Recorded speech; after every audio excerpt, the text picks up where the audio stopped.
ఎక్కడ మార్కెట్లో కొనుగోలన్నా మన ఉత్పత్తులే మనం పండించిన ఉత్పత్తులు వాల్యుయేషన్ చేసి మనమే వాల్యుయేషన్ చేసి మనమే మళ్ళీ కొనుగోలు చేసే విధంగా మన సంపదను బయట ఎవరికి ఇవ్వకుండా మనమే ఆ సంపదని మనం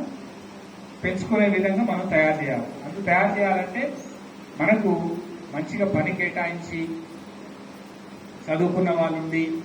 మన కంపెనీ ముందుకు తీసుకెళ్లే విధంగా కొద్దిగా టైం కేటాయించి తర్వాత సమయాన్ని కేటాయించి తర్వాత మొత్తం మన సంఘాన్ని మన కంపెనీ సభ్యులను మోటివేట్ చేసి కంపెనీని ముందుకు తీసుకెళ్లే విధంగా సీఈఓలను గైడ్ చేసే విధంగా అకౌంటెంట్ గైడ్ చేసే డే టు డే మానిటర్ చేసే విధంగా ఇట్లా పెద్ద ఎత్తున మన కంపెనీని ముందుకు తీసుకెళ్లే విధంగా ఈరోజు 1 కోటి రూపాయల టర్నోవర్ ఉందంటే వచ్చే సంవత్సరం ఒక 5 సంవత్సరాల్లో మన కంపెనీ 50 కోట్లు 100 కోట్ల టర్నోవర్ సాధించే దిశగా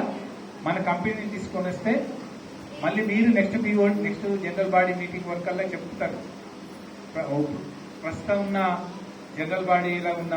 బీఓడీస్ ఎవరైతే ఉన్నారో వీళ్ళు మేము ఛార్జ్ తీసుకునే కొత్త ఎన్నికైనప్పుడు ఏ విధంగా ఉండి వచ్చే 5 సంవత్సరాల్లో ఎంత బిజినెస్ తీసుకెళ్దాం, ఏ విధంగా మన కంపెనీ ముందుకు తీసుకెళ్తామని వాళ్ళు సగర్వంగా చెప్పుకునే విధంగా మన కంపెనీని పెద్ద ఎత్తున వ్యాపార చేసే దిశగా చేయాలని చెప్పేసి ఈరోజు మనం ఈ ఎన్నిక కార్యక్రమంలో, ఎందుకంటే 5 సంవత్సరాలు అయింది కాబట్టి మన పాత సభ్యులందరినీ మారి వాళ్ళందరూ ప్రమోటర్స్ గా ఉంటారు. వాళ్ళందరూ మనకు